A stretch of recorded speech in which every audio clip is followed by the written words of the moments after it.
dua golongan yang tidak akan pernah puas.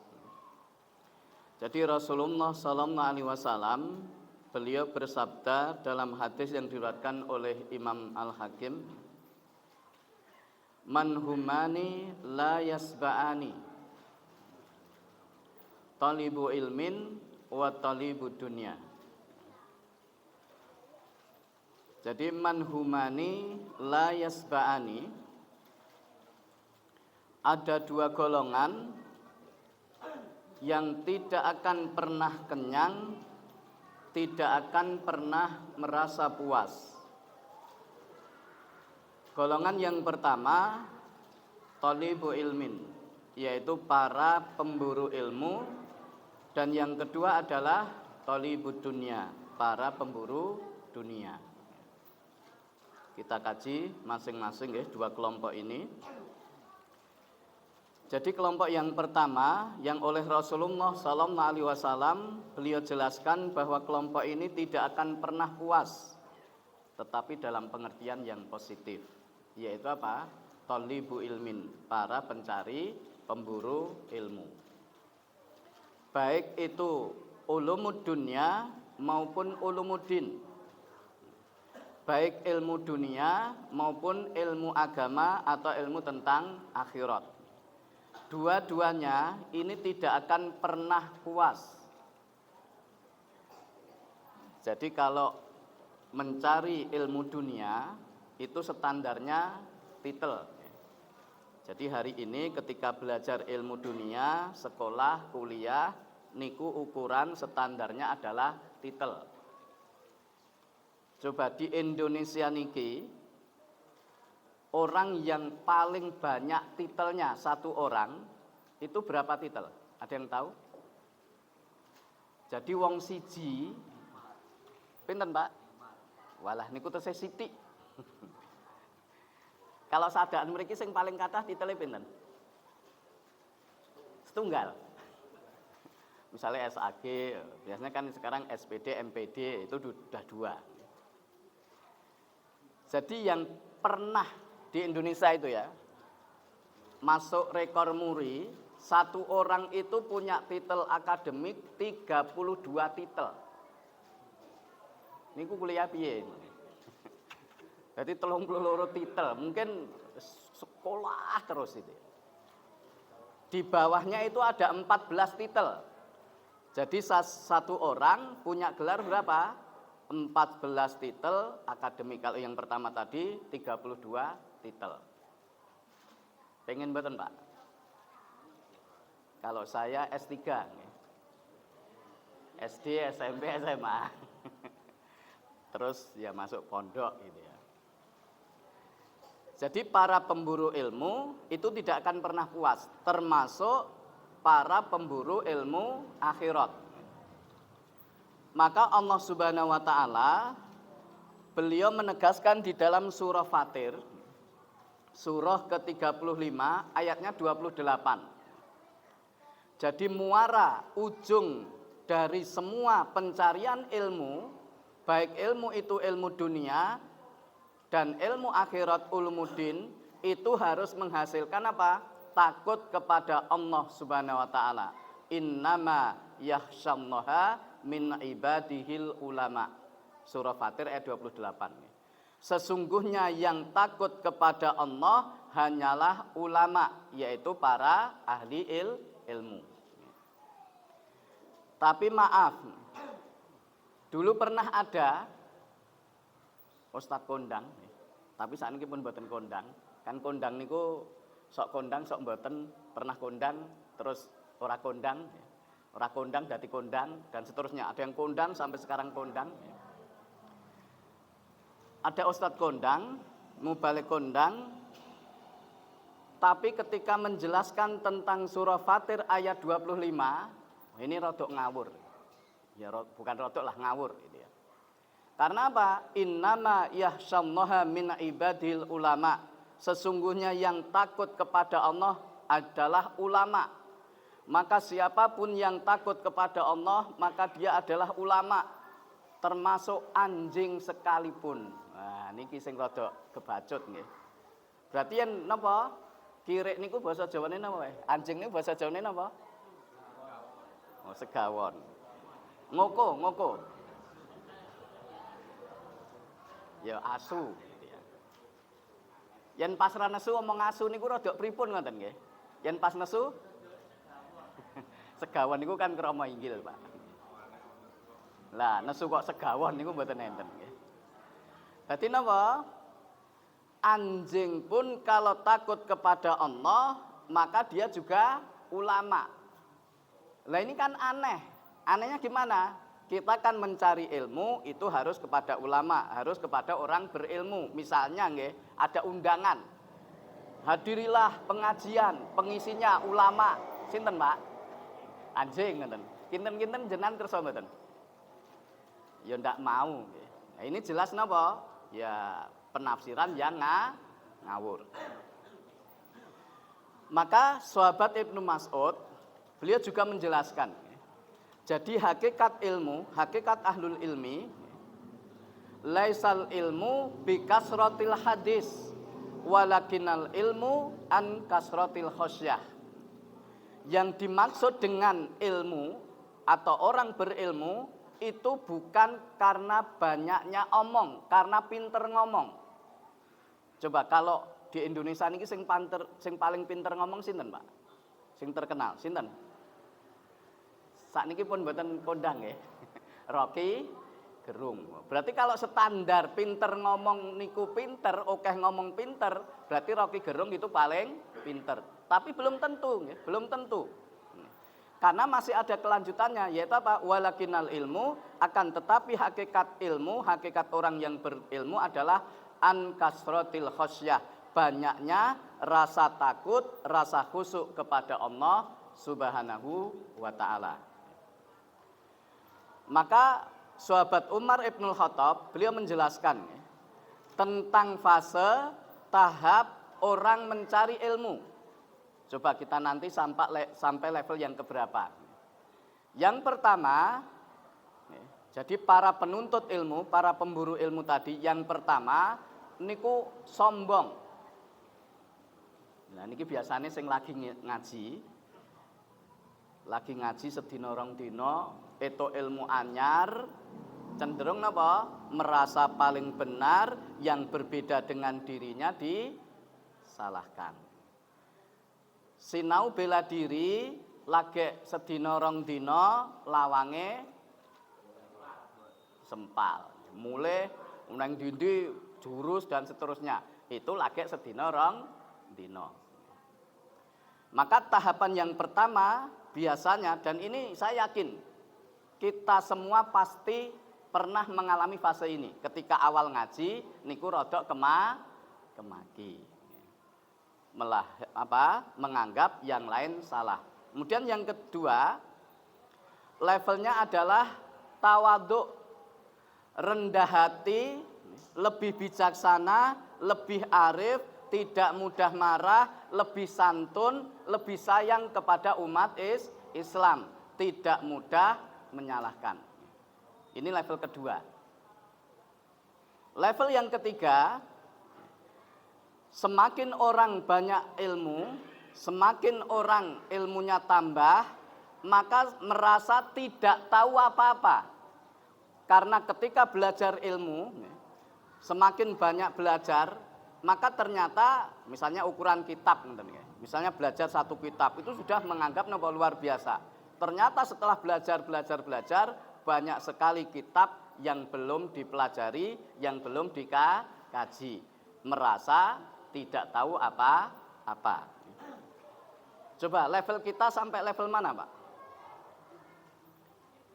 Level pertama, maaf nih, kalau ngaji, taklim sekian tahun, misalnya ada yang 10 tahun, ada 15 tahun, kok masih pada level yang pertama, nopo? Sombong, ini berarti ada yang salah. Entah ustadznya, entah metodenya, entah ilmu yang disampaikan. Karena memang karakternya, jadi ngaji sekian lama niku entene napa? Ya sombong. Jadi ketika ada mungkin ustadz salah sithik itu ya di napa? Dikuyo-kuyo dan seterusnya. Jadi yang pertama adalah tolibu ilmin, para pemburu ilmu. Maka orang Jawa mengatakan, jadi sahabat Ali bin Abi Thalib, beliau menjelaskan tentang keutamaan antara ilmu dan harta. Dan orang Jawa itu juga merumuskan. Jadi kalau orang Jawa berkaitan dengan ilmu itu mengatakan, digembol ora mendosol, digua ora kemerosak. Niku ilmu. Jadi ukuran ilmu tadi, salah satu kelebihan ilmu menurut Imam Ali dibandingkan harta, ilmu itu ndak butuh wadah, ndak butuh tempat. Sedangkan harta, semakin banyak harta, niku banyak tempat untuk menyimpan. Kalau uang ya minimal rekening. Rekeningnya napa? Misalnya rekening gendut nggih. Gaweane ra jelas kok rekeningnya napa? Banyak. Itu berarti rekening gendut nggih. Tetapi orang berilmu ndak butuh tempat.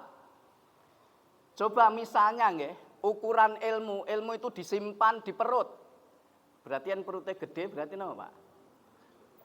Berarti yang perutnya paling gede paling pinter.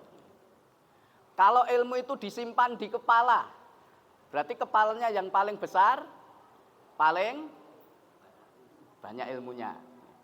Kalau misalnya ilmu itu disimpan dalam bentuk tinggi badan, berarti sing dhuwur ilmunya tinggi, sing cendek.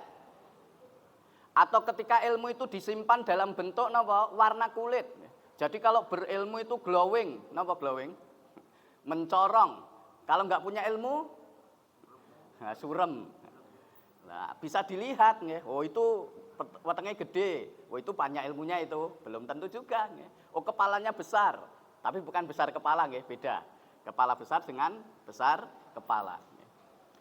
Maka yang pertama, ilmu itu tidak butuh tempat untuk menyimpan. Loh kadang kita itu terjebak, terkecoh dengan penampilan, Pak. Di Sragen ini mui Dr. Nur Salim ini, yang jenengan pirsa nyun ngapunten, piyayine kan nyun ngapunten, mboten mitayani ngoten nggih. Dari sisi napa lahiriah. Ternyata ilmunya luar biasa nggih. Jadi penampilan tidak menunjukkan kualitas ilmu. Bukan semua tadi, bukan perut besar, bukan kepala besar, bukan tinggi badan dan seterusnya. Kemudian yang kedua, ilmu itu dipakai semakin bertambah, sedangkan harta digunakan semakin berkurang. Jadi misalnya contoh saya ngisi pengajian. Jadi ilmu saya sampaikan. Itu seringkali bertambah. Bertambahnya dari mana? Satu, di debat. Yang kedua, ya ada yang tanya. Jadi sering ketika ditanya itu ya pertanyaan itu mungkin agak sulit, mau tidak mau harus belajar lagi dan tidak perlu malu. Jadi ketika ditanya, maaf saya belum paham, saya saya belajar lagi dulu. Tidak masalah. Jadi ilmu digunakan itu tambah banyak berkembang, sedangkan harta ketika digunakan malah berkurang. Orang tambah ilmu itu tambah nyaman, tambah tentram, tambah bahagia. Orang tambah harta, tambah bahagia, nopo tambah was-was. Was-was eneke wedi nggih. Maaf misalnya nggih, sing rande bondo, rande apa-apa, omah ra dikancing we los, ngoten nggih. Bahkan omah tengah malam lawang bukae los. Sebab napa? Sing arep dijikuk ya apa? Maling mlebu malah nangis mengke nggih. Napa? Ora enek sing dijikuk. Tetapi ketika tambah harta, lawang ditambah, kancingnya ditambah, gerbang ditambah, ora cukup, dikei kirik. Terus ngarep lawang gerbang ditulisi, biasanya apa? Awas ada anjing galak. Tapi kita saat ini mboten enten nggih. Jek kurang puas CCTV. Setiap setengah jam nilii HP, ngontrol omahe enek apa. Itu was-was napa bahagia? Was-was nggih. Jadi tambah ilmu, tambah bahagia, tambah nyaman, tambah tentram, tambah harta, tambah napa? Was-was, tambah rasa khawatir. Dan seterusnya, itu hanya napa? sebagian dari keutamaan ilmu dari harta. Sekarang yang kedua, tolibud dunia, para pemburu harta. Orang mencari harta niku nggih mboten enten puase. Jadi kalau orang Jawa niku ngandake golek bondo ra enek enteke, ra enek rampunge teng pundi? Teng pundi, Pak? Yen wis mujur ngalor. Niku nembe leren. Dan Allah Subhanahu wa taala di dalam Al-Qur'an ketika menjelaskan tentang dunia, dan dunia ini memang di hadapan Allah hina. Tidak ada nilainya tidak lebih dari sayap nyamuk. Ketika dunia itu jari kita celupkan di air, yang nempel itu dunia, sedangkan yang tersisa di air itulah akhirat. Maka Rasulullah SAW beliau menjelaskan, jadi agar ilmu kita dan dunia kita itu tidak termasuk dalam tadi yang tidak pernah puas tadi, maka harus dikompromikan, dipadukan antara ilmu dan dunia. Jadi Rasulullah SAW beliau bersabda, innamad dunya li arba'ati nafar. Sesungguhnya dunia itu diberikan kepada 4 golongan, 4 kelompok. Yang pertama, abdun razaqahullahu malan wa ilman. Jadi golongan yang pertama, orang yang diberi ilmu dan diberi harta. Sugih, pinter. Tapi pinter di sini dalam pengertian yang khusyuk kepada Allah tadi. Maka dia bertakwa, dia menggunakan ilmunya itu untuk silaturahim. Artinya apa? Semakin banyak ilmu, semakin banyak harta, maka semakin banyak orang mendekat. Karena kecenderungan ketika orang banyak harta, niku rata-rata do wedi mara. Karena terkenal apa? Bakhil. Jadi untuk menyambung silaturahim, kemudian dia tahu bahwa Allah itu punya hak. Jadi kalau gampilipun ngeten nggih. Jadi orang yang berilmu punya harta, sugih punya ilmu. Maka di dalam ngecake harta niku tentu untuk berbuat baik. Jadi sedekah, infak, wakaf, umroh, haji, udhiyah dan seterusnya. Ini yang pertama. Yang kedua, jadi kelompok yang kedua, seorang hamba diberi ilmu oleh Allah Subhanahu wa taala tetapi tidak diberi harta. Pinter tapi melarat. Jadi niku entene mung pengen tok. Jadi wong yang pertama tadi nggih, golongan yang pertama itu sedekah besar, dia punya niat yang benar. Saya ingin sedekah juga. Ketika yang pertama ini umroh, dia pengen umroh juga.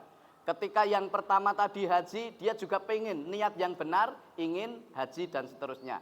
Maka dia sudah mendapatkan pahala karena shodiqun niat yang benar dan diucapkan. Kemudian yang ketiga, orang bodoh diberi harta. Jadi bodoh sugih, nyun ngapunten. Niki biasanya cacane nggih napa? Untuk maksiat. Yang keempat, biar kita nanti mudah menjelaskan nggih. Yang keempat, bodoh ora dikei bondo, wis bodoh melarat. Tetapi niatnya, keinginannya seperti golongan yang ketiga. Niki cilaka betul nggih. Jadi kalau yang ketiga niki masih menikmati. Contoh Pak, maaf nggih. Maksiat niku nikmat napa mboten to? Maksiat niku nikmat napa mboten? Alhamdulillah niki mboten enten ahli maksiat. Dadi ora ngerti maksiat ya enak apa ora nggih. Nggih pun, ndak pernah maksiat nggih, jadi nggak tahu enak napa mboten nggih. Maka saya beri contoh. Babi niku haram napa halal? Haram nggih? Sepakat nggih, haram nggih? Kinten-kinten, kira-kira mawon. Mangan iwak babi niku enak mboten? Kira-kira mawon. Mboten iwak babi kira-kira enak mboten?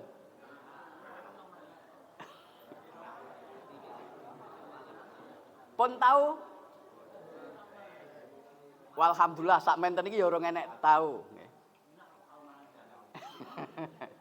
Sejujur mawon lah wis tahu nggih. Enak nggih, Pak? Enak nggih. Makan daging babi niku, mbek-mbek ndrong mudeng ora masalah. Sakniki pun mudeng itu haram. Makan daging babi niku maksiat napa mboten? Maksiat. Tapi maaf nggih, kadang maksiat itu dikemas dengan bahasa yang indah. Dan ini memang tugasnya setan nggih. Jadi setan itu kan memperindah maksiat. Maksiat dibahasakan dengan bahasa-bahasa yang indah. Contoh nggih, kemarin di Paragon itu ada festival kuliner non halal. Lho sing haram niku naik level. Bahasane napa? Non halal. Kok ora dikandake wisata kuliner haram. Tapi dikatakan apa? Non halal. Coba Bapak Ibu sekalian, bapak-bapak nggih, sing nom. Sapa ya sing nom nggih? Misale nongkrong nggih, maaf, nongkrong neng pinggir dalan. Biasane nonton apa niku? Lah, niku bahasane napa coba? Pas nongkrong enek cewek liwat niku dibahasake napa? Niku ngumbah napa ngregeti? Mboten ngumbah napa ngregeti? Ngumbah. Ning hakikate ngumbah ngresiki napa ngregeti? Oh, berarti wis sadar. Niku ngregeti. Maaf, selain bahasa napa cuci mata, ada istilah lain lagi. Napa? Napa? Ngetem. Jadi saya pernah lewat warung mie ayam, ya di dekat kampung lah. Saya jarang beli di situ. Satu-satu lewat. Nah, di situ ya ada yang beli, terus ada ibu-ibu lah. Nah, saya ditawani, Mas Ri, nggak mriki nggih, jajan mie ayam. Niki enten vitamin. Vitamin ini apa? Nah, vitamin. Niku vitamin apa racun? Mboten, niku racun apa vitamin? Napa Pak? Niku racun apa vitamin? Lho racun diistilahke vitamin. Lho yen halal niku vitamin ngoten lho. Yen haram niku racun. Nyawang yen ra sengaja, oh niku mboten napa-napa nggih. Misale ra sengaja tatapan mata, ya ndak apa-apa. Ning yen kedua niku dadi popo kan ngoten nggih. Itu wis racun. Kalau ra sengaja itu ndak masalah, yaitu vitamin itu ya. Kalau yang sengaja kedua itu sudah racun. Jadi yang kedua ini masih merasakan napa Pak? Nikmatnya maksiat, dan oleh Allah maksiat itu memang secara objektif ada nikmatnya nggih. Ya ayuhat nasu innama bagyukum ala anfusikum mata'al hayatid dunya. Wahai manusia, sesungguhnya perbuatanmu yang melampaui batas, berbuat maksiat, berbuat dosa, itu akibatnya akan kembali ke dirimu sendiri. Mata'ul hayatid dunya, kesenangan hidup yang sedikit. Jadi maksiat niku ya ada nikmatnya, tetapi sengsarane lebih panjang. Maka yang kedua ini, yang ketiga ini, maaf nggih, masih enten enake nggih. Lah yang ketiga, yang keempat nggih, wong bodoh ora duwe ilmu, pengine kaya sing angka telu. Wo aku yen duwe duit, aku yo arep nyawer. Nah, nyawer niku sedekah napa dosa, Pak? Lho dosa saja itu kadang ya dikemas dengan bahasa aku ora nyawer ora dosa, wong kuwi tak niati sedekah. Ning malaikat ya ngerti lah ora iso diapusi nggih. Mbok kowe ngomong sedekah, ya kuwi ora sedekah. Maka dulu pernah kan nggih. Jadi gini. Mungkin enggak orang niku nggih golek duit, yen ndek duit niate nggo maksiat. Enten mboten? Oh enten nggih. Saya pernah nggih. Jadi nangani ya pecandu obat terlarang lah, tapi udah 10 tahun yang lalu. Jadi dia cerita. Jadi pas ranti duit, niku neng masjid, salate sregep, ngajine sregep. Lah niki sing ngaji, niki ketoke ranti duit niki. Pas ranti duit. Yen pas duwe duit. Wah dolan, wae maksiat. Jadi napa? Niatan orang mencari harta tujuannya untuk maksiat. Memang ada nih. Jadi aku di duit nggo judi. Nah, maka di batas kota itu kan ada nih peringatan dari Polres kayaknya. Hindari judi online. Judi itu hanya membuat rugi. Mboten rugi. Napa? Sengsara, mboten rugi sekedar rugi, cilaka, sengsara, rekoso. Maaf nggih, di Blitar ada anak sekolah bunuh diri gara-gara napa? Judi online. Nah, kemarin ada kasus itu nggih, gara-gara nggih judi online. Ibu-ibu nangis dadak nebus sertifikat neng bank digadekke anak nggo judi online. Berapa? 700 juta. Sengsara napa rugi? Sengsara. Jadi Rasulullah SAW tadi beliau sudah mengingatkan, ya. Maka ada satu hadis lagi. Kita terserah diberi pilihan mau jadi golongan yang pertama, tidak pernah puas dalam pengertian yang positif, yaitu thalibu ilmin, atau yang kedua yaitu apa? Thalibu dunia. Maka Rasulullah SAW beliau juga mengingatkan, ya. Jadi dalam hadis yang cukup panjang, hampir mirip dengan hadis yang pertama, nggih. Jadi manhumani la yasba'ani. Manhumun fil ilmi la yasba'u minhu. Jadi ada dua golongan, ada dua kelompok yang tidak akan pernah kenyang. Yang pertama mahumun fil ilmi.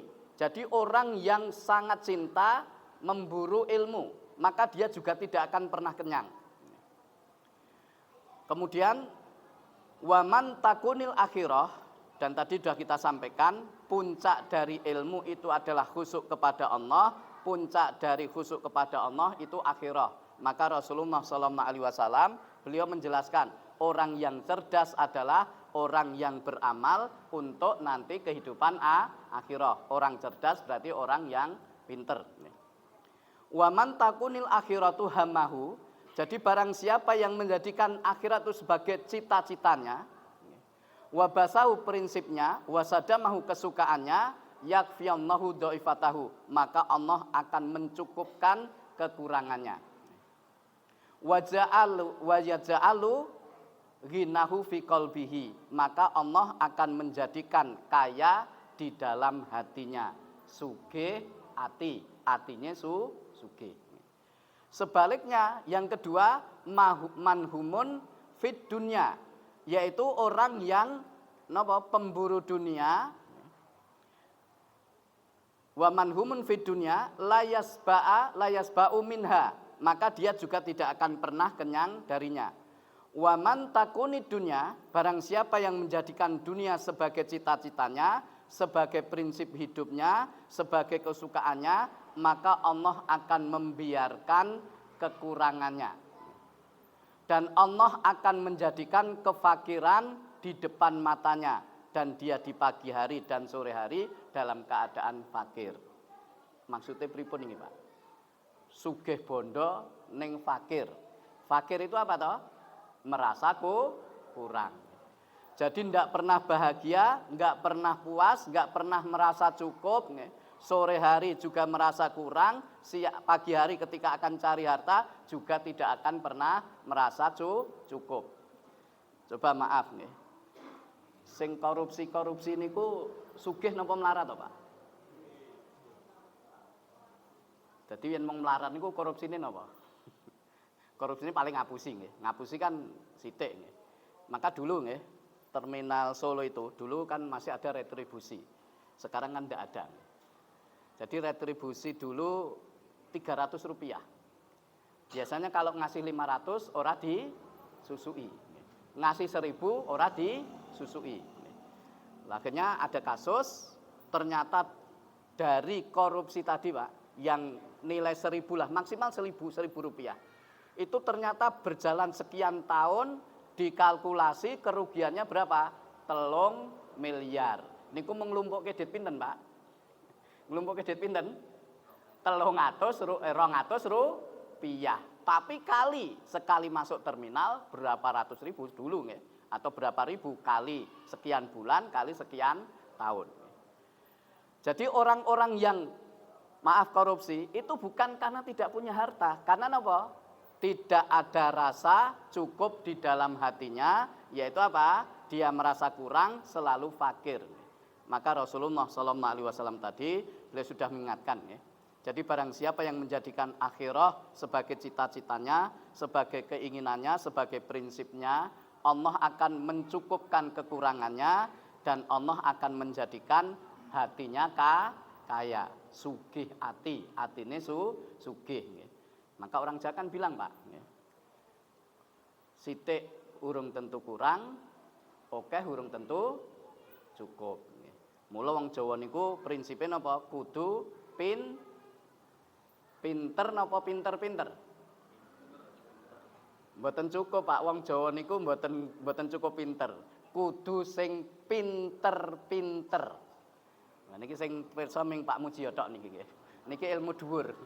Dadi kudu sing pinter-pinter, mboten pinter tok. Yen pinter niku kadang cukup ya dadi ra cukup nggih. Tapi kalau pinter-pinter kadang kurang cukup, dadi cukup. Mergo pinter-pinter. Dadi sing pinter-pinter nggih. Jadi Bapak Ibu sekalian, monggo kita diberikan 2 pilihan oleh Allah Subhanahu wa taala. Golongan yang pertama tadi yang tidak pernah puas tapi dalam pengertian positif, yaitu napa? Thalibu ilmin. Orang yang selalu berusaha mencari ilmu, pemburu ilmu, itu tidak akan pernah puas. Baik ilmu dunia maupun ilmu akhirah. Maka untuk menggabungkannya, mari kita menjadi golongan yang minimal yang kedua. Yang pertama tadi kan seorang alim berilmu diberi harta, maka dia akan menggunakan hartanya dalam kebaikan. Sedangkan yang kedua diberi ilmu oleh Allah Subhanahu wa taala, tetapi ora pati sugih. Entene pengine tumindak becik. Ya aku pengen sedekah, pengen umroh, pengen haji dan seterusnya, maka dia mendapatkan pahala dari niat kesungguhan niatnya. Kemudian yang ketiga tadi naudzubillah min dalik. Bodoh dikei bondo, pengine monggo maksiat. Yang lebih celaka lagi yang keempat, bodoh orang di bondo, pengine maksiat. Orang ngrasake maksiate, ora etuk nikmate, ning etuk dosane. Naudzubillah min dalik. Ini yang bisa kita sampaikan, kurang lebihnya mohon maaf. Aku lu kali hada fastaghfirullah li wa lakum wa akhiru da'wana anil hamdulillahi rabbil alamin. Assalamualaikum warahmatullahi wabarakatuh.